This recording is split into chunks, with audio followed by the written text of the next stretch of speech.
გარეექტორების მხრიდან წლების განმავლობაში მიზანმიმართულად ხდებოდა საჯარო დისკუსიის სივრცის ხელოვნურად ჩაკეტვა. რათა საზოგადოებაში არ ყოფილიყო აზრთა მრავალფეროვნება, არგუმენტირებული დებატები და კონსტრუქციული პოლემიკა. ამის ნაცვლად გარეძალების მიერ წახალისებული იყო დაპირისპირება, შუღლი და პოლარიზაცია. სამწუხაროდ ამ პროცესს თან დაერთო როგორც პოლიტიკურ, ისე სოციალურ ცხოვრებაში შეურაცხყოფელი და აგრესიული რიტორიკის დამკვიდრება. როგორც პოლიტიკური, ისე საზოგადოებრივი ურთიერთობის ერთგვარი სტანდარტი. ჩვენ როგორც პასუხისმგებლიან ხელისუფლებას მიგვაჩნია, რომ სახელმწიფოს ვალდებულება უზრუნველყოს იმგვარი გარემოს შექმნა, სადაც განსხვავებული აზრი იქნება დაცული, ამავდროულად კი მიუღებელი იქნება სიძულვილის, მტრობის და შეურაცხყოფის წახალისება. დებატების სივრცის გახსნა იყო პირველი მნიშვნელოვანი ნაბიჯი, დღეიდან კი გადავდივართ მორიგ მნიშვნელოვან ეტაპზე ამ მიმართულებით. საქართველოს შინაგან საქმეთა სამინისტროსთან, მინისტრთან გამართული საკმაოდ დეტალური საგნობრივი კონსულტაციების შედეგად შევთანხმდით, რომ შინაგან საქმეთა სამინისტროში უმოკლეს ვადაში შეიქმნება სპეციალური სამმართველო, რომლის ძირითადი ფუნქციაც საჯარო სივრცეში სიძულვილის ენის, შეურაცხყოფელი კამპანიებისა და აგრესიული კომუნიკაციის სისტემური მონიტორინგი და შესაბამისი სამართლებრივი რეაგირება იქნება. რა თქმა უნდა, იგულისხმება ნებისმიერი ტიპის საჯარო კომუნიკაცია, რომელიც შეიცავს სიძულვილის ენას, შუღლის გაღვივებას, ღირსების შელახვას და სხვა მსგავს ქმედებებს.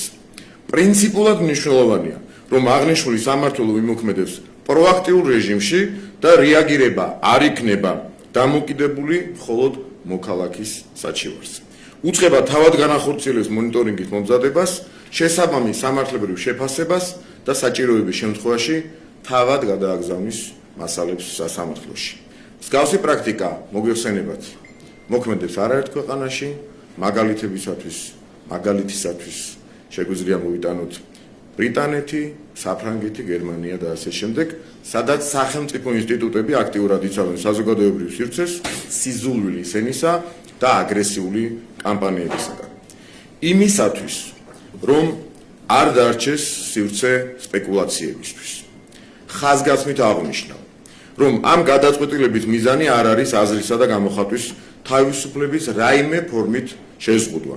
დემოკრატიული სახელმწიფოს საფუძველი სწორედ თავისუფალი დისკუსია და აზრთა მრავალფეროვნებაა, თუმცა ამავდროულად ეს თავის მხრივ არ უნდა გახდეს ძალადობრივი, შეურაცხყოფელი და საზოგადოებრივი დაპირისპირების წამახალისებელი კომუნიკაციის გამართლების საფუძველი. დემოკრატიული სახელმწიფოსათვის აუცილებელია აზრთა სხვადასხვაობა და კრიტიკული დისკუსია, პარალელურად არსებობს მინიმალური სტანდარტები, რომლებზეც საზოგადოება უნდა თანხმდებოდეს. მათ შორის ერთმანეთის მიმართ პატივისცემა და იმ ტიპის კომუნიკაციის მეუღებლობა, რომელიც მტრობას, შუღლს, საზოგადოებრივ დაძაბულობას და უკიდურეს პოლარიზაციას აღვივებს. მოგეხსენებათ, რომ ამ მიმართულებით უკვე გვაქვს პარლამენტის მიერ მიღებული შესაბამისი საკანონმდებლო ბაზა, თუმცა მხოლოდ კანონმდებლობა საკმარისი არ არის და მის ეფექტურ და თანმიმდევრულ აღსრულებას ფუნდამენტური მნიშვნელობა აქვს. სწორედ ამიტომ მიმდინარე გამოწვევების კვალდაკვალ ვაძლიერებთ შინაგან საქმეთა სამინისტროს ინსტიტუციურ შესაძლებლობებს და ახალი სამმართველო უზრუნველყოფს მუდმივ მონიტორინგს და კანონით გათვალისწინებული მექანიზმების ეფექტიან გამოყენებას და ბოლოს სახელმწიფო ვალდებულია დაიცვას საზოგადოებრივი სივრცე დესტრუქციული და ხელოვნურად გაღრმავებული პოლარიზაციისგან. შესაბამისად, საქართველოს სამართალდამცავი სისტემა უზრუნველყოფს ისეთი სტანდარტებისა და წესების დამკვიდრებას, რომელიც გააძლიერებს საზოგადოებრივ სტაბილურობას, ურთიერთპატივისცემას და პასუხისმგებლიან საჯარო კომუნიკაციას. მადლობა ყურადღებისთვის, მზადავარ გიპასუხოთ კითხვებზე.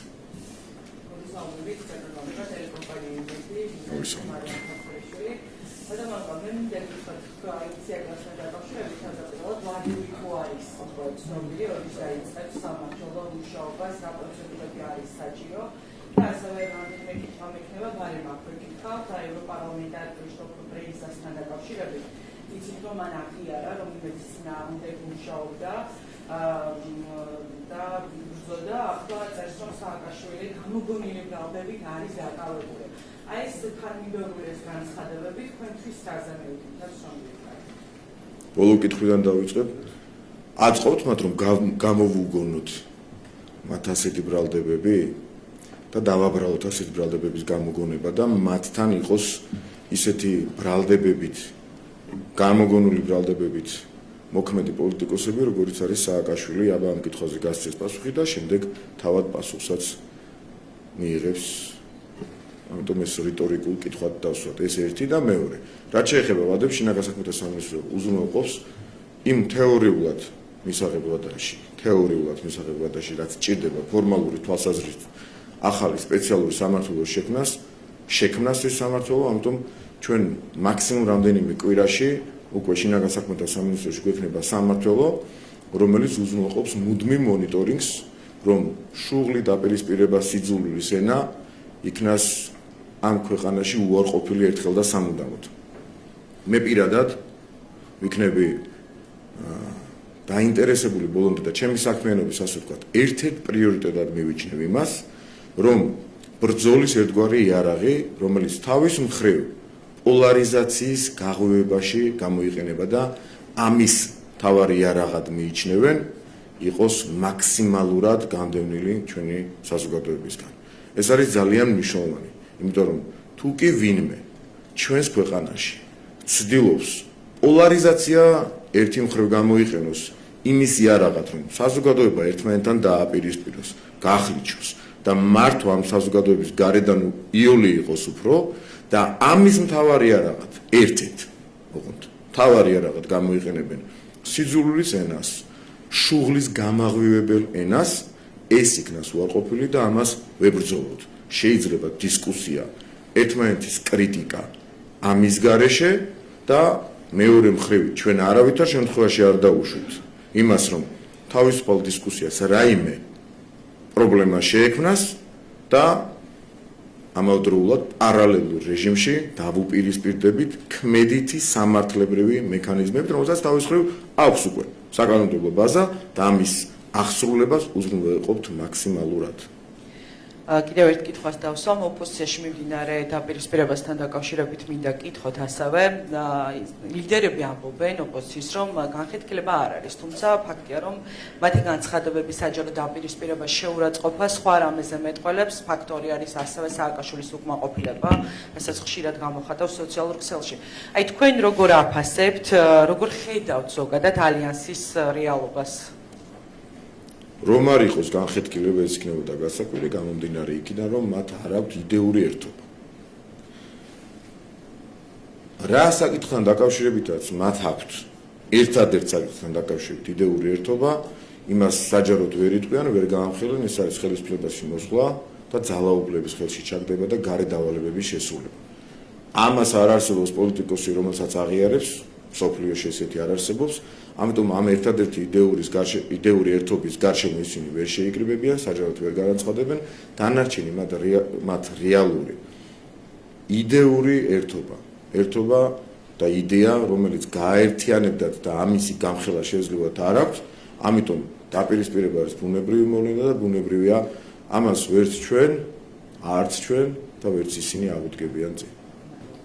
მოგესალმებით ბატონ მამუკა, კითხავთ დანიაში მიმდინარე მოვლენებთან დაკავშირებით, ჩვენ გვახსოვს, რომ განსაკუთრებით აქტიურობდა სკანდინავიური ქვეყანა, როდესაც საქართველოს წინააღმდეგ და მიმართ კრიტიკულ შენიშვნებს ჯერ შემთხვევაში უაპელაციოთაც კი, ასე ვთქვათ, მათი საგარეოდან ვისმენთ. 5 დღე გავიდა უკვე, რაც მიტინგი იქნა დარბეული კოპენჰაგენში და არავითარი გამოხმაურება ამასაც ევროპული სტრუქტურების მხრიდან არ მოყოლია და არც თავად, ასე როგორც ვიცი, არც მიმართვაზე არ ყოფილა პასუხი, გადამისამართება იყო იუსტიციის სამინისტროში. რაზე მეტყველებს ეს ყველაფერი, არის თუ არა გარკვეულწილად მტკიცება იმის, რომ ორმაგი სტანდარტით ხდება მიდგომები ხშირ შემთხვევაში. ერთგვარად ფრაზა ორმაგი სტანდარტი გაცვდა, თუმცა მაინც ხშირად გვიწევს ჩვენ ამ ტერმინის გამოყენება მოვლენების განვითარების კვალდაკვალ სწორი შეფასებებისთვის. რაც მისაღებია მათთვის მიუღებელია ჩვენთვის და არ შეიძლება ჩვენთვის. ასე იყო მაშინ, როდესაც ჩვენ ვიღებდით გამჭვირვალობის კანონს, გაცილებით რბილი მსუბუქი ფორმით, სადღაც შეიძლებოდა ჩვენთან არა. მაგრამ ასე ვიწროდაც ნუ შევხედავთ, ეს არის მიმდინარე ერთ-ერთი თემა. ჩვენ ყოველ თვეში, ყოველ კვირაში, ყოველდღიურად გვიწევს ასეთი პატარ-პატარა თემების შეფასება და ამ დროს არ უნდა დაგვაუწყდეს მთავარი.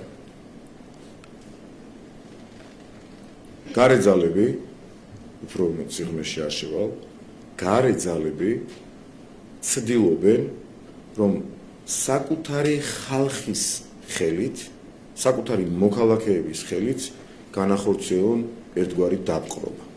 და ამის საშუალებას არ ვაძლევთ. უფრო კარგად რომ ავხსნა და უფრო დეტალურად. თქვენ ბევრჯერ მოგისმენიათ ალბათ, არა მხოლოდ საქართველოში, სოფლიოში ბევრი აზრი ხმოვანდება ხოლმე, რომელი მხარე, მოდი ესე ვთქვათ, არ დავაკონკრეტოთ, რომელი მხარე რითი ცდილობს გავლენის მოხდენას, დაპყრობას, ჩანერგვას, ქვეყნებზე ზეგავლენას და ასე შემდეგ. ხშირად ამბობენ ხოლმე ეს, მე არ ვამბობ ამას, ხშირად ამბობენ ჟურნალისტები, პოლიტიკოსები, რომ მაგალითად აღმოსავლეთი ცდილობს ეკონომიკით, ჩრდილოეთი ძალით, დასავლეთი საკუთარი ქვეყნის ხელით, სამხრეთსაც კი შეგვიძლია გადავწყვეტ მათი თქმით ასიმილაციით. ყველას რაღაც ნიშანი აქვს ბევრი პოლიტიკოსის თუ მოქალაქის თუ ასევე ჟურნალისტის შეფასება. ამ შემთხვევაში ჩვენ საქმე გვაქვს თუ ამ აზრს გავყვებით და დავეთანხმებით ნაწილობრივ მაინც. ამ შემთხვევაში ჩვენ საქმე გვაქვს საკუთარი ხალხის ხელით ჩვენი ქვეყნის დაპყრობის მცდელობასთან, ისე რომ ამ ხალხის შეიძლება დიდი უმრავლესობა ეს ჟურნალისტი იქნება, პოლიტიკოსი იქნება, რაც ცოტა ნაკლებად სავარაუდოა პოლიტიკოსის შემთხვევაში, მაგრამ მაინც ცდილობენ ჩვენ ქვეყანაზე მინიმუმ ყველაზე რბილად რომ ვთქვათ გავლენის მოხდენას და საკუთარი ინტერესების გატარებას, რომელიც ხშირ შემთხვევაში საერთოდ არ ემთხვევა ხოლმე ჩვენი ქვეყნის და ჩვენი სამშობლოს ინტერესებს. ამიტომ უნდა დაუპირისპირდეთ ყველა ასეთ მოვლენას და ორმაგი სტანდარტი ყველა ჭირზე უნდა ვამხილოთ. თემატურად რო გავაგრძელოთ ნაწილობრივ კი ისაუბრეთ, მაგრამ პოლონელი ევროპარლამენტარის ასე ვთქვათ მოთხოვნაზე და მიდგომაზე, ესეც ხო არ არის ამ პროცესის ერთ-ერთი შემადგენელი ნაწილი, რომ ის ამბობს, რომ სააკაშვილი უკანონოდ არის დაკავებული და პირდაპირ მოითხოვს გათავისუფლებას, როცა ნათელიც არის მისი ობიექტურობა ძალიან დიდი კითხვის ნიშნის ქვეშ დგას. ისე ბრეიჟად მოდი არ გაგვიკვირდეს ეს ბუნებრივია. ჩემთვის პირადად ამაში აი მე გასაოცარი, გასაკვირი არ არის, იმიტომ რომ ადამიანები ამოქმედებდნენ კონკრეტულ ადამიანს თავისი ინტერესების შესაბამისად და დღეს ისინი იცავენ არგუმენტების გარეშე. როცა სააკაშვილის ბრალს ოდნავ მაინც იცნობ და მაინც ამბობ, რომ ის უკანონოდ არის დაკავებული, ესე იგი არ გაინტერესებს არაფერი, ფაქტობრივი მოცემულობა შენთვის არის მიასახარისხოვანი და უბრალოდ შენ წარმომადგენელს საქართველოში შენი ინტერესებიდან გამომდინარე იცავ. ეს ჩვეულებრივი მოვლენაა, ისევე როგორც ნებისმიერი ქვეყანა დაიცავს თავის წარმომადგენელს სხვა ქვეყანაში. საქართველოს არასდროს წარმოადგენდა სააკაშვილი, ის წარმოადგენდა გარე ძალებს, ერთ-ერთი აქტიური განმახორციელებელი იმისა, რაც წეგან მოგახსენეთ, რაზეც წეგან ვისაუბრე, რომ საკუთარი ხალხის ხელით დაიპყრონ, ან ზეგავლენა მოახდინონ რომელიმე ქვეყანაზე, ამისი აქტიურად აღმასრულებელი და განმახორციელებელი იყო ეს კაცი და იცავენ ბუნებრივი ამბავია და ამას მე საერთოდ არ მივიჩნევ გასაკვირამდე. ერთსაც კითხავ, ტელეკომპანია რუსთავიორი აპირებს გასაჩივრებას ევროპარლამენტის გადაწყვეტილების, ეს არის საუბარია გაფრთხილებაზე, რომ მორიგი დარღვევის შემთხვევაში შინაგანა წესის ერთი წლით აგვეგრძელება იქ საქმიანობა, თუმცა ვერც ერთი მტკიცებულება ვერ იქნა წარმოქმნილი ამ პერიოდის განმავლობაში, რა დაარღვია რუსთავიორმა ევროპარლამენტში მუშაობის რომელი წესი, მათ შორის წერილიც იქნა მიწერილი, თუმცა პასუხი ამაზე არ მიგვიღია. ზოგადად ეს რა ტიპის მიდგომაა და რასთან გვაქვს ამ შემთხვევაში საქმე, თქვენ თუ შეგიძლიათ მე შემიძლია დაგისვრათ ასევე რიტორიკული შეკითხვა, როგორც რიტორიკული შეკითხვა დავუსვით თქვენს კოლეგას წეგან იმედიდან. რატომ ფიქრობთ, რომ მტკიცებულებებზე დაყრდნობით უნდა გამოიტანონ ეს გადაწყვეტილება? რამდენი ხანია თქვენ მტკიცებულებებზე დაყრდნობით არ მოგისმენიათ გადაწყვეტილებები? ძალიან დიდი ხანია სამწუხაროდ ამ მიმართულებიდან საერთოდ არ არსებობს ხოლმე მტკიცებულება, ისე კეთდება არა მხოლოდ ჟურნალისტების საქმიანობის აკრძალვა, ხელის შეშლა, არამედ ევრორეზოლუციების გამოტანა. 10 რეზოლუცია გვახსოვს მტკიცებულებების გარეშე და რატომ გაგიკვირდა თქვენს მიმართ ეს ყველაფერი? ჩემი აზრით არ უნდა გაგიკვირდეს. თუ ჩვენ იგივე სტანდარტს მივყვებით, რითაც მაგალითად ტელეკომპანია იმედს ერთი წლით შეეზღუდა თუ აეკრძალა ევროპარლამენტში შესვლა, ხო ასე? ამ სტანდარტის მიხედვით მინიმუმ 3 თუ 2 ტელევიზიის ჟურნალისტი საერთოდ აღარ უნდა შეუშვა არც საქართველოს თავრობის კანცელარიის შენობაში, არც პარლამენტში და ასე შემდეგ. იმისი მიასეთი სტანდარტი რომ დააწესო აქ. მაგრამ ჩვენ შემთხვევაში იქნება და ამას არც ვაპირებთ, რა თქმა უნდა, ვინმე არ ეგონოს რომ ამას ვაპირებთ. ჩვენ შემთხვევაში იქნება ჟურნალისტებისთვის ხელის შეშლა, მათ შემთხვევაში დემოკრატია. მას ეს უკვე მიჩვეული ამბავია და ამას ვეგუებით ნელა, უბრალოდ ერთადერთი ჩვენ რაც უნდა მოვახერხოთ ქართულ საზოგადოებას დავანახოთ სინამდვილეში რასთან გვაქვს საქმე და შემდეგ საზოგადოება ყოველ ჯერზე თავად იღებს ხოლმე გადაწყვეტილებას. მოგესალმებით ბატონო მამუკა, ანა პროლაძე საზოგადოებრივი მაუწყებელი. მე გითხავთ თქვენს ინიციატივასთან დაკავშირებით პირველ რიგში დავაზუსტებ სამართლო როდესაც გადაუგზავნის სასამართლოს, ანუ რა იქნება ამ შემთხვევაში რეაგირება უწყების მხრიდან, ეს იქნება სისხლის სამართლებრივ ნაწილში შემავალი პატიმრობა თუ ადმინისტრაციული. ეს ერთი, მეორე, ალბათ იმ ადამიანებისთვის, რომლებიც ხშირად აკრიტიკებენ ხელისუფლებას, რომ ის ზომაზე მეტ ძალაუფლებას იყენებს იმ შემთხვევაში, მათთვის დამტკიცება, რომ ეს არ არის ხელისუფლების მხრიდან სიტყვისა და გამოხატვის თავისუფლების შეზღუდვა, იქნება ალბათ ძალიან მნიშვნელოვანი, ხომ? სად გადის ზღვარი აზრის გამოხატვასა და სიძულვილის ენას ან შუღლის გაღვივებას, მოდი ასე ვთქვათ, შორის ძალიან რთულია ბალანსის დაცვა და ალბათ მოგიწევთ ოქროს ხაზის მოძებნა, როგორ უნდა განისაზღვროს ეს საკითხი, ეს მეორე და გკითხავთ ასევე 26 მაისთან დაკავშირებით, ოღონდ სხვა ჭრილში. ოპოზიცია ემზადება შეკრებისთვის, რომ გაგაგონოთ საკუთარი უკმაყოფილო ხმა, ასე ვთქვათ. ერით თუ არა სცენარების იმგვარ განვითარებას, რაც იყო მაგალითად 4 ოქტომბერს და როგორი იქნება ამ შემთხვევაში სახელმწიფოს რეაგირება. მადლობა. ბოლოდან დავიწყებ და თავისკენ წავყავ თქვენი ნებართვით. პირველი, არა 26 მაისს გავს ვერ განახორციელებენ. ჯერ ერთი შემიძლია მთელი პასუხისმგებლობით გითხრათ, რომ მიმიწვდება შესაბამის ინფორმაციაზე თქვათ მაქვს ეს მონაცემები, ასე ვთქვათ, რომ ისინი ვერაფერს იზავენ. 1 4 ოქტომბერს გაცილებით სერიოზულად ჰქონდა ჩვენ საქმე და მაშინ სახელმწიფო ინსტიტუტებმა მოახერხეს, რომ დიდი უბედურება გადაჭარბების გარეშე ვამბობ, აგვეცილებინა თავიდან, იმიტომ რომ რაღაც რომ არ ხდება, ყველაფერი მერე მარტივად ჩანს. რომ მომხდარიყო მერე ბევრი ილაპარაკებდა იმაზე, როგორ ვერ მოხერხდა მისი პრევენცია, მაგრამ საბედნიეროდ მოხერხდა და მარტივად გამოჩნდა ყველაფერი. ჩვენ მაშინ შევძველით, რომ იმავე დღეს დაგვემთავრებინა, კარგი გაგებით დაგვემთავრებინა ყველაფერი, როგორც მოსალოდნელი ამბოხის მოთავეები და გადატრიალების მოთავეები ყოფილიყნენ დაკავებულები, ასევე აბსოლუტურად ყველა, ვინც კი ქმედითად იღებდა მონაწილეობას, ან შესაძლოა მიიღო, მე რომ არ მკითხო, რატომ არ მიიღეთ მათ მიმართ სამართლებრივი ზომები, შესაძლებელი იყო რომ მონაწილეობა მიიღო, ყველა იყო განავითრალებული წინასწარ. ეს იყო დიდი, ძალიან პოზიტიური უწყებების მიერ ერთობლივად ჩატარებული ღონისძიება და ამან პოზიტიური შედეგი გამოიღო, ყველაფერი დამთავრდა 7-9. მსგავსი 26 მაისს ვერ დაიგეგმება, ეს ერთი. მეორე კითხვა შემახსენეთ თუ შეიძლება? მოდი ეს პირველი იყო. კი. ნახეთ, სისხლის სამართლებრივი და ადმინისტრაციული ექცამით გადავდოთ გვერდზე რატომ. რაც არსებობს, ჩვენ არ დაგვიანოსებია, რომ საკანონმდებლო ინიციატივით შევართ პარლამენტში. ჩვენ ეს არ გითქვამს, მე ეს არ მითქვამს დღევანდელ ბრიფინგზე, ეს გადაწყვეტილება არ არის, იმიტომ რომ რაც არსებობს, კარგად რომ განვარტოთ, კიდევ უფრო მარტივად, ეხლა რაც არსებობს და შესაბამისი საკანონმდებლო ბაზა ჩვენ უკვე გვაქვს, პარლამენტმა ის უკვე მიიღო და სხვათა შორის ხდება კიდევაც მისი აღსრულება. ოღონდ ესე კონტექსტიდან ამოგვლიჯდა დავარქვათ უტრირებულადაც კი სხვადასხვა დროს სხვადასხვა მოქალაქეების საჩივრის საფუძველზე ხდება სამართლებრივი რეაგირება, მათ შორის იმ უწყების მხრიდან, შინაგან საქმეთა სამინისტროს მხრიდან, რომელიც სადაც მიღებული იქნა გადაწყვეტილება, რომ შეიქმნა სპეციალური სამართლობა. უბრალოდ ამას ექნება შეუქცევადი, პერმანენტული ხასიათი და რაც მნიშვნელოვანია, არ იქნება აუცილებელი, რომ მოქალაქემ მიმართოს, რომლის მიმართაც განხორციელდა ეს სიტყვიერი ძალადობა.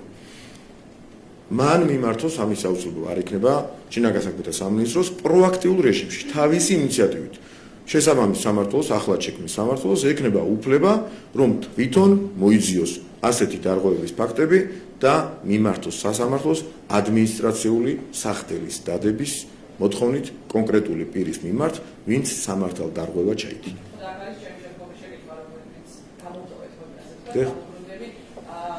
როგორ დაარწმუნეთ იმ მოქალაქეს? დიახ, ოქროს შუალედზე საუბრობთ. კი ბატონო.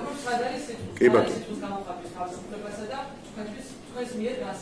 მე გეთანხმებით ერთ რამეში და წეგან რომ თქვი, რომ ჩემი საქმიანობის ერთ-ერთი პრიორიტეტი იქნება, რომ მივაქციო მას ყურადღება, რომ ახსულდეს კანონი პროაქტიულ რეჟიმში ეს ერთი და ვინმე თქვენაც ბრძანეთ მუქარად რომ არ მიიღოს და სპეკულაციების დროს ამავდროულად სივრცე რომ არ დარჩეს, სწორედ ამისი კონტროლის ჩემი პირადი პასუხისმგებლობა იქნება და ხელისუფლების ზოგადად არა მხოლოდ ჩემი, რომ დავაწესოთ და დავადგინოთ სწორი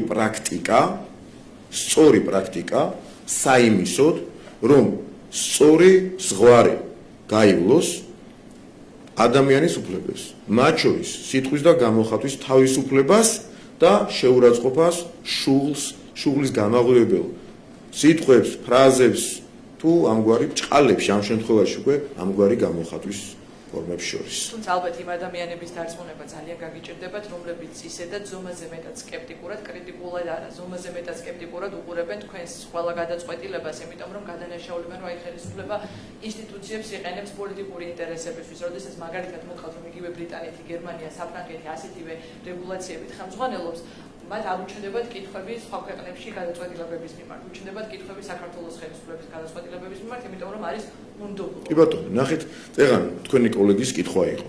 და ეს ასეა, ჩვენი სამიზნე აუდიტორია, რომლის მიმართაც ვართ პირველ რიგში, ეს უნდა გაიგოს ყველა.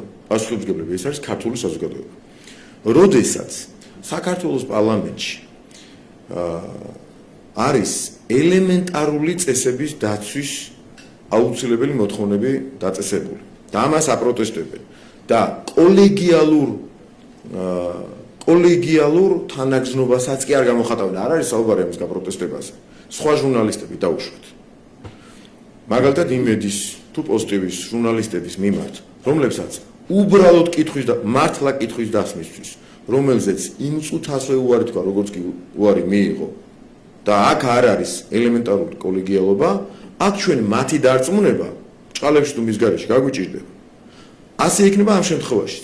ჩვენ მომავალში ველოდებით იმგვარ სურათს, იმგვარ განვითარებას მოვლენებისა, სადაც მოვიტანთ პრაქტიკას, რომ ბრიტანეთში მაგალითად პირობითად ავიღოთ მიათედი შეურაცხყოფისათვის მკაცრი სანქცია გამოიყენა სასამართლომ და 10-ჯერ მეტი შეურაცხყოფისათვის ისინი გააპროტესტებენ კაცრად რაღაცას, აქ ჩვენ დავარწმუნებთ საზოგადოებას, ისინი არასდროს დარწმუნდებიან ამ სიმართლეში, დარწმუნდებიან შეიძლება შინაგანად, მაგრამ საჯაროდ ამას არასდროს აღიარებენ.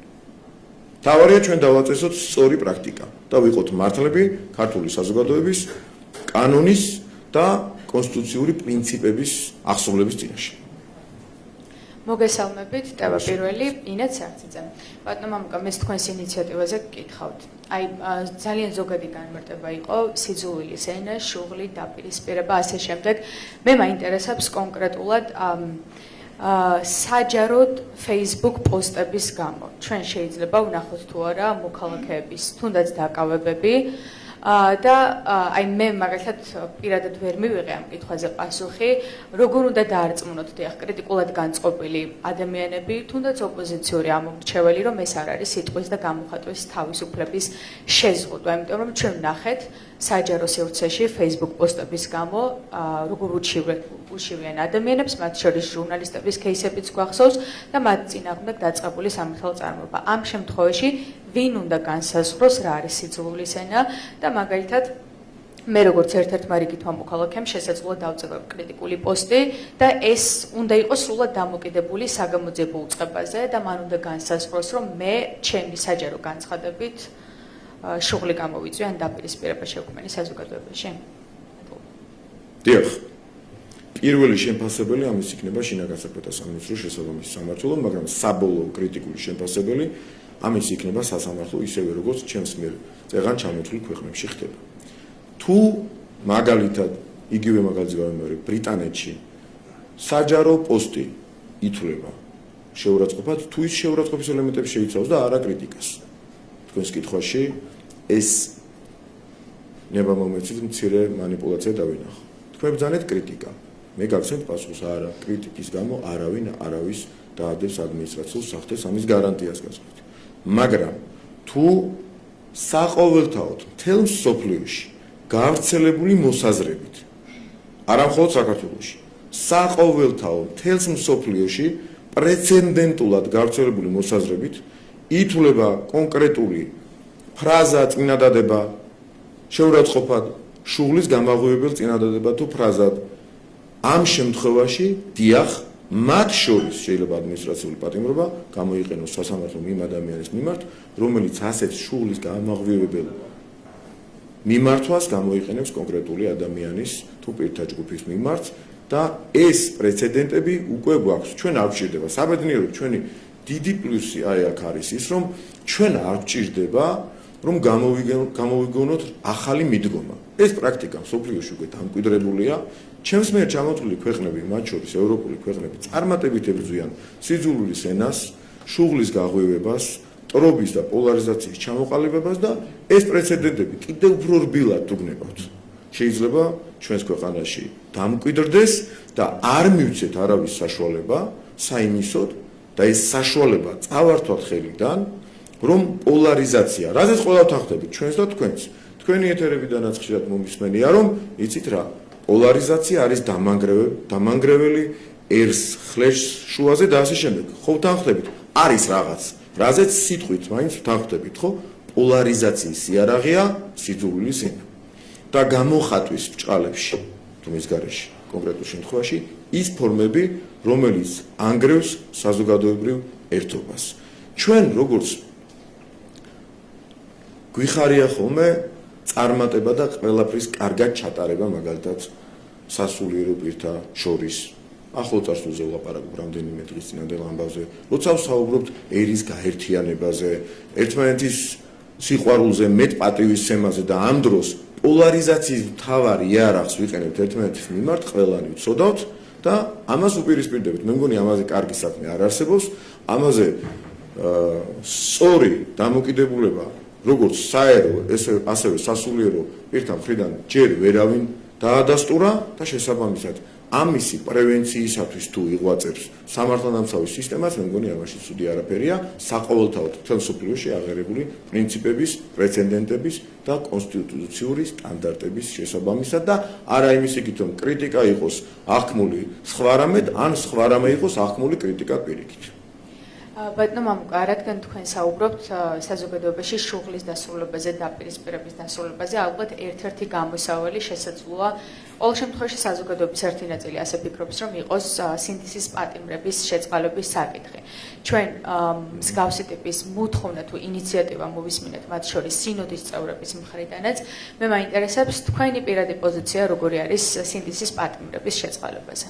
მე არ ვიცი ვინ არის სინდისის პატიმარი, ეს არის თქვენი შეფასება, ამიტომ სანამ ერთი მხრიდან იქნება სინდისის პატიმარზე საუბარი და მეორე მხრიდან იქნება დამნაშავეზე, აქ შეთანხმება და საზოგადოებრივი თანხმობა და ერთობა ვერ შედგება, ბუნებრივია. ჩვენ შორის კი ვლაპარაკობთ და გადაწყვეტილების მიმღებ ადამიანზე, მაგალითად პრეზიდენტზე კი არ არის საუბარი. მე ხო არ შეიძლება ამას რეკომენდაცია მისცე მისი დისკრეციული უფლებამოსილების ფარგლებში, ხო წარმოუდგენელია. მაგრამ თქვენ როდესაც საუბრობთ ამაზე და ამბობთ, რომ სასულიერო პირებმა და სინოდის წევრებმა თქვენს რომ სინდისის პატიმრების შეწყალება იქნება კარგი, მათ სინდისის პატიმრები არ უხსენებიათ პირიქით. მათ თქვენს რომ და ჩემთვის ეს პოზიცია მისაღებია. ვინც ინანიებს და სინანულზე საუბრობდნენ ისინი შეიძლება სიტყვით ვერ გავიმეორე, უბრალოდ აზრი ეს იყო, ვინც გამოხატავს სინანულს, მისი შეწყალება არის კარგი. მოკლედ აზრი ეს იყო, ხო? მე ამას ვეთანხმები. სინანული გამომდინარეობს აღიარებისგან. უკვე საერო განმარტება, საერო პირის მიერ, ერთი მოქალაქის მიერ, რაც კი არა მხოლოდ პოლიტიკოსის.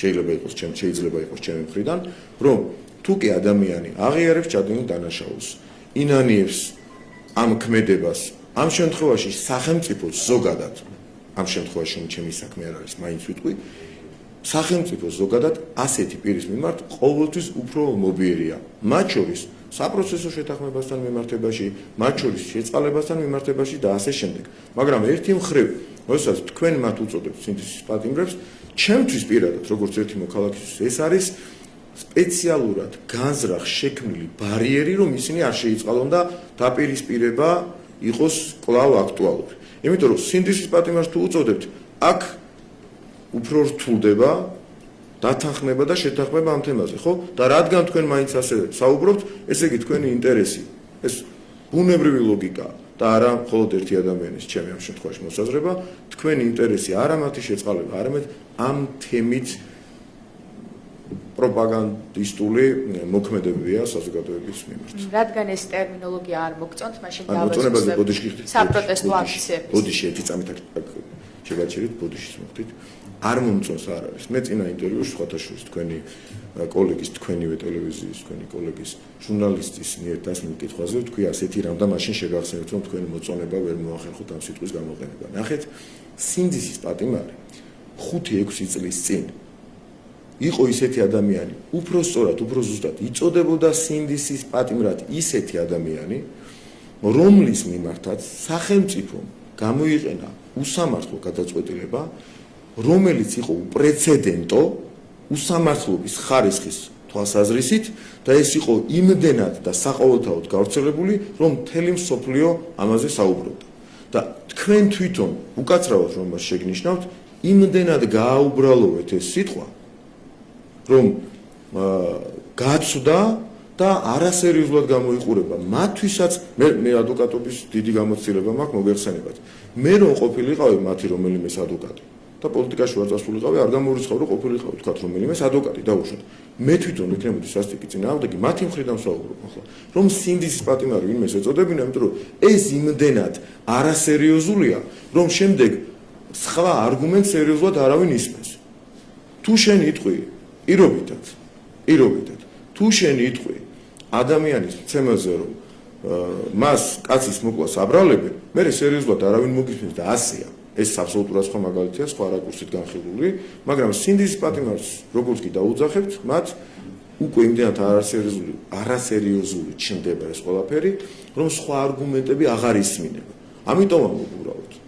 გასაგებია ბატონო, სინდისის პატიმრებს თუ არ უწოდებთ ამ ადამიანებს, აქციების დროს დაკავებულ პირებს, ნოემბრის-დეკემბრის დროს 2024 წელს, მე მაინტერესებს შეიწყალებთ თუ არა ამ ადამიანებს, ანუ ხართ თუ არა მომხრე რომ ამ ადამიანების, თქვენ არ, გასაგებია რომ ეს პრეზიდენტის უფლებამოსილებაა, მაგრამ როდესაც არის საუბარი ანუ მე მაინტერესებს თქვენ როგორც მაღალი თანამდებობის პირი, მართველი პარტიის წევრი, ხართ თუ არა მომხრე რომ შეწყალება მოხდეს? მე არ ვარ წინააღმდეგ. აი პარტიაში განწყობები როგორია? ნახეთ, არაფრით შეიძლება რომ მე იმ სტატუსით, როგორც თქვენ ბრძანეთ, დავაფიქსირო პოზიცია.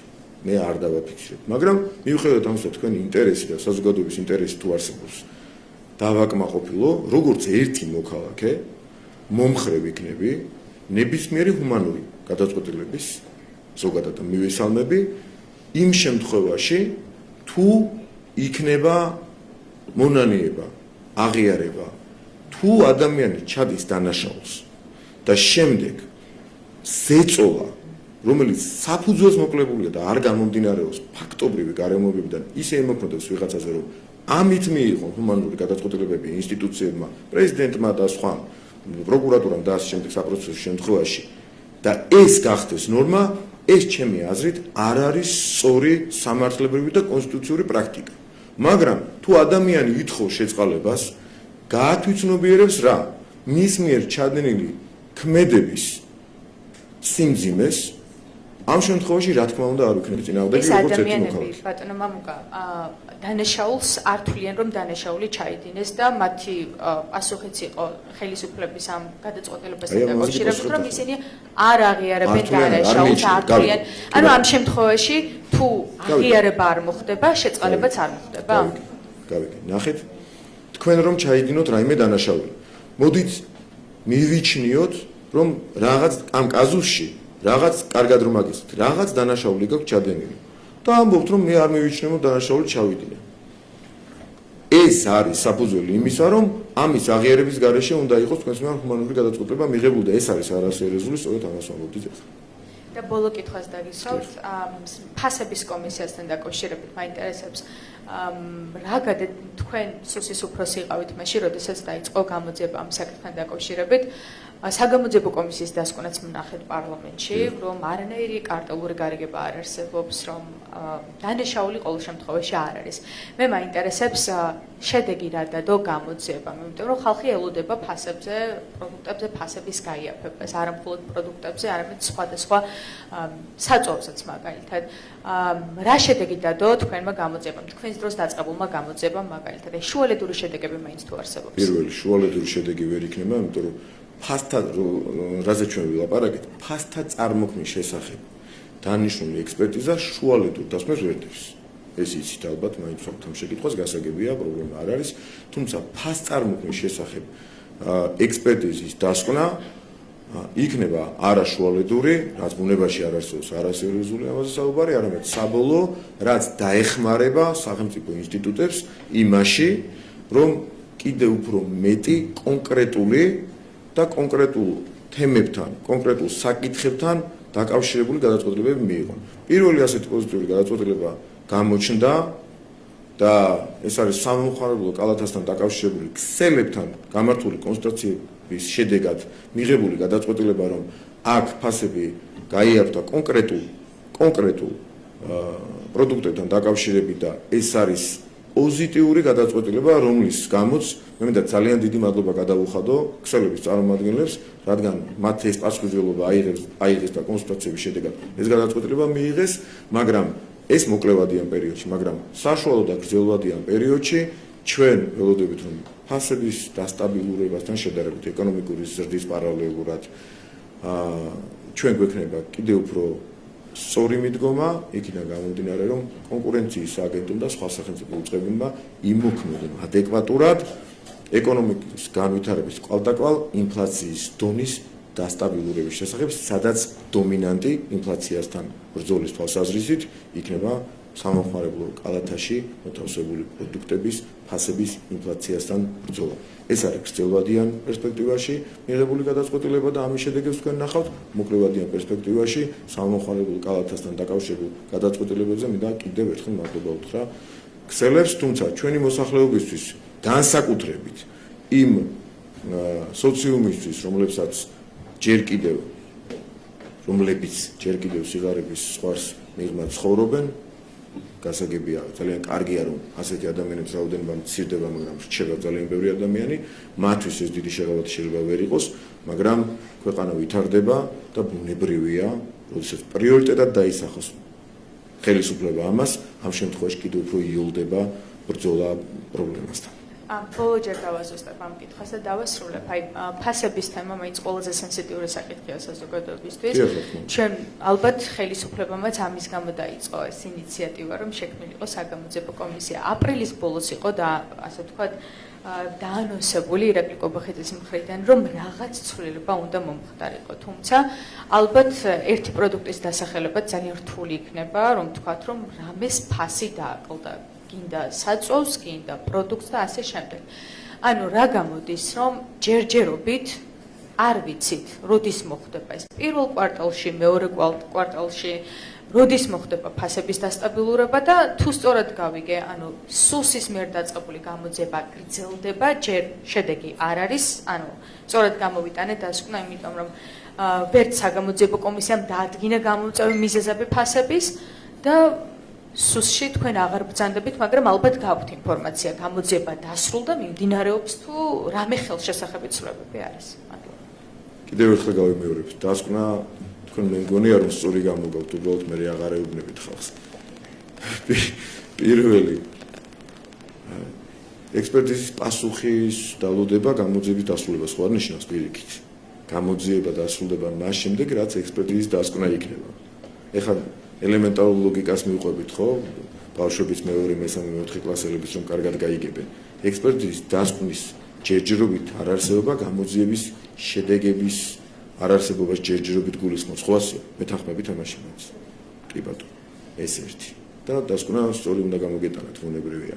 და მეორე, თქვენ გნებავთ რიტორიკულად მიიღეთ, გნებავთ გამეცით პასუხი. მადლობა ქსელებს ვისთვის გადავუხადე წუთნახევის წინ. და სამოხმარებლო კალათაში შემავალი პროდუქტის დასახლება არის იცით არც ერთიც? ხო იცით? მაშინ ბუნებრივი ამბავია რომ ერთი პროდუქტიც კი არ არსებობს და არ არსებობს რას ნიშნავს?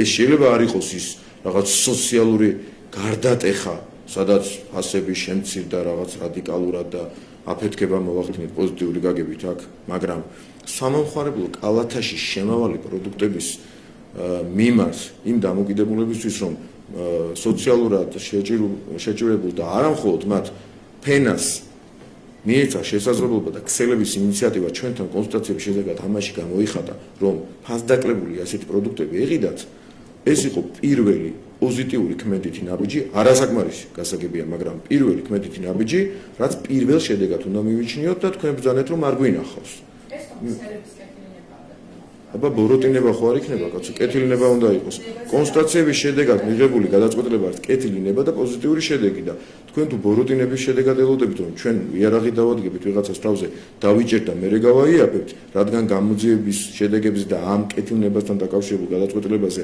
მიკითხებით კორელაციაში ერთმანეთთან ეს არ იქნება ბუნებრივი ამბავია ასე წარმოჩინდა სხვათა შორის როდესაც ჩვენ ქსელებში შევედით მაშინ გამოძიება და განმარტება დაჭირდა სახელმწიფო უსაფრთხოების სამსახურს, რომ ეს არ არის საბუღალტრო დოკუმენტაციის გამომძიებელი ორგანო ამ შემთხვევაში. ეს შეიძლება სხვა შემთხვევაში იყოს კონკრეტული ინფორმაცია თუ იქნება.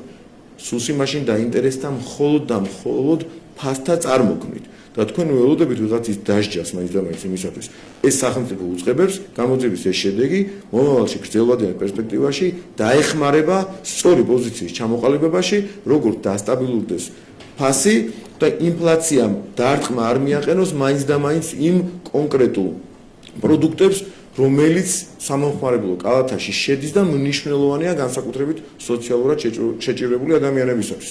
ამას დღესაც ვიმეორებ და კორელაციაში თუ უყურებთ ასეთ ბოროტებას ჩვენ არ ვაპირებთ, როგორც წეღან გაგიმართებთ და რეალურად პირველი პოზიტიური შედეგები გვაქვს და ის მათი, რა თქმა უნდა, მეც გიდასტურებთ, რომ მათი კეთილინებაა და ჩვენთან კონსულტაციების შედეგად მადლობა გადავუხადეთ არაერთგზის, რომ ეს კეთილინება გამოხატეს და ეს არის კონკრეტული შედეგი. მაინც და მაინც ელოდებით თქვენ, რომ ნაციონალური მოძრაობის სტილში ვიღაცას რაღაცა დავაძალოთ, ეს არ არის ჩვენი სტილი. დიდი მადლობა. ბუდიში. მოკლედ ბოლო კითხვა სავარაუდოდ და ვეცდები რომ გავაერთიანო ორი ჩემი კითხვა. ტელეკომპანია პალიტრანიუსი სალომე ჯაფარიძე პირველ რიგში თქვენს ინიციატივაზე უნდა გკითხოთ კვლავ რაც მოვისმინეთ ახლა ბრიფინგის მეშვეობით. პირველ რიგში ფაქტია რომ არსებობენ გაბრაზებული მოქალაქეები, მათ შორის თქვენს გაქვთ მთავრობას ამის შესახებ ინფორმაცია და წარმოუდგენელიც არის რომ არ გყავდეს მთავრობას გაბრაზებული მოქალაქე, ხო?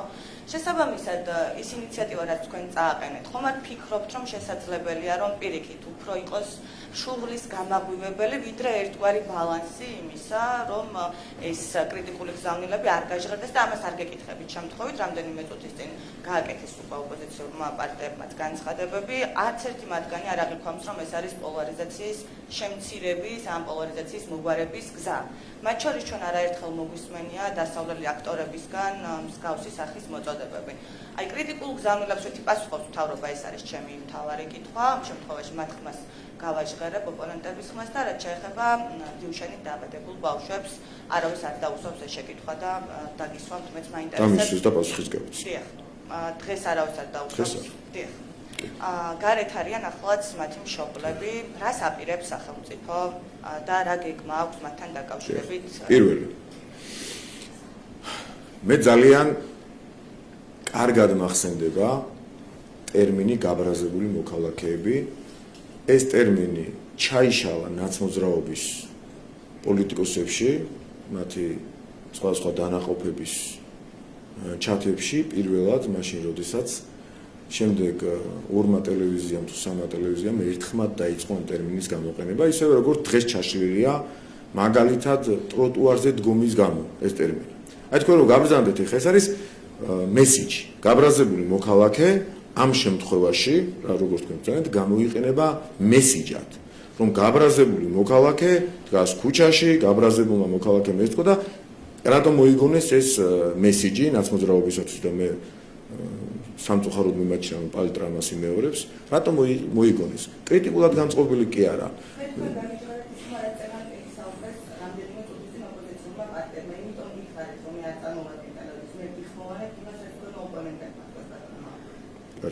თქვენ გავიქ. მაშინ უნდა მითხრათ ხოლმე რომ ეს არ არის ჩემი, თქვენ ბრძანეთ რომ ფაქტია რომ არსებობენ გაბრაზებული მოქალაქეები. ფაქტია რომ არსებობენ გაბრაზებული მოქალაქეები, კრიტიკულად განწყობილი ადამიანები. თქვენ არ გიჭირთ საუბარი, ძალიან კარგად მეტყველებთ, ძალიან კარგად აზროვნებთ და არ მაქვს მე თქვენზე ის წარმოდგენა რომ თქვენ რაღაცის თქმა გინდა და ვერ ამბობთ. თუ იგულისხმეთ კრიტიკულად განწყობილები, შეგეძლოთ გეთქვათ რომ კრიტიკულად განწყობილი მოქალაქეები თქვენ ბრძანეთ ნაცმოძრაობის ტერმინი გაბრაზებული მოქალაქეები. კი ბატონო, შეიძლება. დიახ, მე არც ის წარმოდგენა მაქვს თქვენზე რომ აირევით როდესმე რაიმე ტერმინში. ამიტომ სამწუხაროა ჩემთვის პირადად რომ პალიტრა ნიუსი ნაცმოძრაობის ტერმინებით საუბრობს, ეს ახალი ამბავი არ არის, მაგრამ არა უშავს, თქვენ ამის უფლება გაქვთ. არ მიიღო მე შენ შროს არ გაქვს რა უფლება მაქვს მე თქვენ შენი შრომა მოგწევთ. მე ჩემ აზრს გამოვხატავ. გასაგებია. კი ბატონო. კარგი, მაშინ ესე გავაკეთოთ. რომ არ ვიკამათოთ ბევრი, პალიტრა ნიუსმა ზუსტად 1 წუთის წინ დასვა შეკითხვა, რომელშიც მან გამოიყენა ნაცმოძრაობის მიერ მესიჯად ჩაშვებული ტერმინი საკუთარ აქტივისტებს შორის და ამაზე გიპასუხებთ. გავიგე.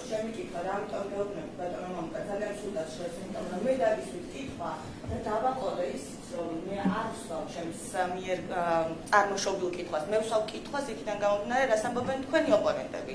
ბოლოს ამიტომ დავამთავრე იმით, რომ მე ამ შემთხვევაში ვახმოვანებ თქვენი ოპონენტების ხმას. თქვენ რას უპასუხებთ ოპონენტებს? მე ტელეკომპანია პალიტრა ნიუსის ხმა არ გამიხმოვანებია, მაშინ როდესაც ვთქვი რომ გაბრაზებული მოქალაქეები. პალიტრა ნიუსის არის თქვენი. დიახ, არც ჩემი პირადი პოზიცია არ გამიხმოვანებია, მე თქვენ გითხარით რომ ოპონენტები საუბრობენ თქვენი ამ მადლობა. და არ მივიღებ არასწორი ჩემი აზრით ტელევიზიის ამ მართულებით წაყვანა ტელევიზიის ხმის ბოდიში. არა, რაზეა პირიქით უკაცრავად, მაგრამ მე კიდევ ერთხელ აღნიშნავ, რადგან თქვენ გაახმოვანეთ მიკროფონში, რომ თქვენ ბრძანეთ, ფაქტია რომ არსებობენ გაბრაზებული მოქალაქეები და მე უბრალოდ მაქვს იმის უფლება, რომ გამოვხატო ჩემი აზრი, როგორც პოლიტიკოსის, მე ძალიან მეცნო ეს ფრაზა. ეს ფრაზა იყო ნაცმოძრაობის მესიჯი გამჭვირვალობის კანონის წინააღმდეგ ბრძოლის დროს და ყოველ მეორე წინადადებაში იყენებდნენ ამ ფრაზას, რომ გაბრაზებული მოქალაქეები. სიბრაზე არ არის საფუძველი იმისა, რომ დედა აგინო ვინმეს, შუღლი გააღვივო, პოლარიზაცია გააღვივო და გამოაყენებინო თავი ვინმეს, რომ იარაღი გახდე ადამიანი, ან ადამიანების ჯგუფი, ან ჟურნალისტი, ან პოლიტიკოსი, რომ სხვამ გავლენა შენი მეშვეობით მოახდინოს შენივე ქვეყანაში. ამ შემთხვევაში თქვენ არ გულისხმობთ, მაშინდელ მესიჯს გულისხმობ. ახლა რაც შეეხება იმას, რამდენად იქნება ეს კრიტიკა, ჩვენ საუბრობდით იმაზე, რომ უფრო შუალედი უნდა დავიცვათ. მთელ მსოფლიოში აპრობირებული პრაქტიკის შესაბამისად, საქართველოს იმოქმედებს კონსტიტუციური პრინციპებიდან გამომდინარე. კონსტიტუციური პრინციპებიდან გამომდინარე და არ დაუშვებს, რომ აზრის გამოხატვა და შეურაცხყოფა იყოს ერთ თანაბარ წონად მოვლენებად დაუშვათ. მიჩნეული ერთი მხრივ შინაგან საქმეთა სამინისტრო, სამართალდამცავი სისტემა უზრუნველყოფს, რომ პოლარიზაციის ერთ-ერთი მთავარი იარაღი იყოს უგულებელყოფილი და მეორე მხრივ ადამიანებმა შეძლონ საკუთარი კრიტიკული მოსაზრებების თავისუფლად გამოხატვა და ეს არის სახელმწიფოს პოზიტიური ვალდებულება. რაც შეეხება თქვენს მეორე კითხვას. მე ვთქვი და კიდევ ერთხელ გავიმეორებ. უფრო სენსიტიური თემა ვიდრე დიუშენის თემა ჩვენს ქვეყანაში დღეს არ არსებობს. ნებისმიერი მშობელი, გააკეთებს ყველაფერს იმისათვის, რომ ერთი დღეც კი თავის შვილს პოზიტიური მიმართულებით რაღაც საკითხი გადაუწყვიტოს და ამით პიარის კეთება ჩემი აზრით ძალიან ცუდი რამეა.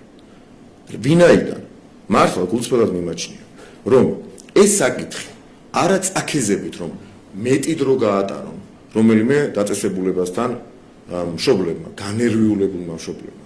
არამედ ყველამ უნდა უთხრას მათ, რომ ეს საკითხი, რომელიც ექსპერიმენტულია მთელ სოფლიოში. იმ დღეს კითხვა რომ დამისვეს თქვენს წინ.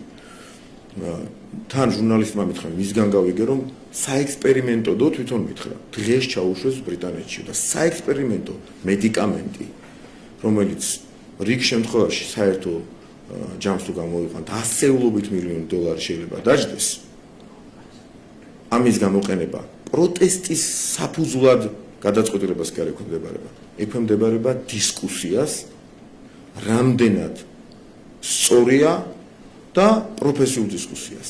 რამდენად მართებულია ამ ადამიანების მიმართ გამოსაყენებლად და ერთი წლის მერე რაღაც გარანტია მინიმუმ უნდა იდოს, რომ კი ბატონო, რაღაც საკითხი და საბედნიერო საკითხი, სიცოცხლეს არ ეხება და ასე შემდეგ. რაღაც საკითხი, რომ არ მინდა დეტალებს შევეხო პრინციპში, გვიან გადაწყდეს ნეგატიური საკითხი და პოზიტიური გახანგრძლივდეს, ეს საკითხი უნდა გადაწყდეს პროფესიული, სიღრმისეული დისკუსიის და არა პროტესტის შედეგად. კი ბატონო, ძალიან დიდი მადლობა და კიდევ მადლობა ერთხელ თქვენ. აღნიშნავ, რომ ტელეკომპანია პალეტრა ნიუსი მაქსიმალურად ინარჩუნებს თავის ნიშანს, რაც ნიშნავს ნეიტრალურობას და ჩემი აზრით თქვენ ძალიან კარგად იცით. მაშინ გირჩევთ, შენიშვნად რომ არ მიიღოთ, ნაცმოძრაობის მესიჯებით არ უნდა ისაუბროთ, როგორც ფაქტებად არ უნდა წარმოაჩინოთ და ეს ასე იქნება. კრიტიკულად დიდი განწყობილება მადლობა. რომ არსებობს ქვეყანაში. ძალიან კარგია.